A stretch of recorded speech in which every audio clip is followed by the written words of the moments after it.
The sport of boxing's demise has been predicted by the naysayers for quite some time now. Too many problems, too few people willing to solve them, and too few fans willing to continue supporting. Like most anything else, the truth of this situation lies somewhere in the middle. Yes, the sport has several problems that, if solved, could definitely help. Too many belts and champions. This has been said 1,000 times before and will probably be said 1,000 times again. Boxing simply has too many championships and too many champions. You have the four main sanctioning bodies, IBF, WBA, WBC and WBO, that each award a title in every weight class. That means usually no less than 4 fighters who can claim to be the best fighter at a given weight. But that's not all. Several sanctioning bodies have developed second-tier belts that they call regular champions, a distinction between their super champions who have held the belts for a lengthy period of time. That creates a situation, such as exists in the heavyweight division and many others, where 2 fighters technically hold the same belt from the same sanctioning body. Everyone knows that Vladimir Klitschko is the rightful WBA heavyweight champion, but since he is a super champion, the sanctioning body also recognizes Alexander Povetkin as champion. It's a ludicrous system that is about nothing more than increasing the sanctioning fees that organization can collect, and it hurts the sport. It's time for many of these useless belts to go.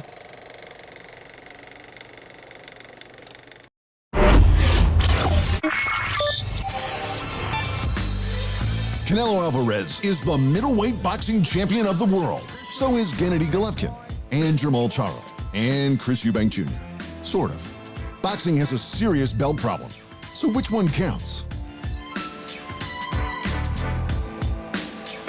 In the beginning, there was just the Boston Strong Boy, John L. Sullivan, the last ever heavyweight bare-knuckle champion and the first ever lineal heavyweight gloved champion. Sullivan lost to James Corbett, who lost to Bob Fitzsimmons, who lost to Jim Jeffries, who lost to Jack Johnson, who lost to Jess Willard. All the champ, because that's how the lineal title gets won. Then Jack Dempsey utterly demolished Willard, and everything changed. The World Boxing Association, then known as the National Boxing Association, officially designated Dempsey as the heavyweight world champ, and they gave him a belt to prove it. That was 1921. From then, if you held the WBA belt, you were the world champion. Except most WBA fights were between Americans, and they were constantly fixed by the mob. It was easily the most corrupt sport in the world. To combat this, 11 countries formed the World Boxing Council to crown world champions who were actually world champions. That was 1963. For decades, it seemed like the WBC was the belt to follow. But in the 1970s and 80s, Don King was the most corrupt man in the most corrupt sport. And it was the WBC who profited off King's corruption. It would be good to say Robert Bobby Lee, the president of the United States Boxing Association, formed the International Boxing Federation to combat corruption in 1983. But no.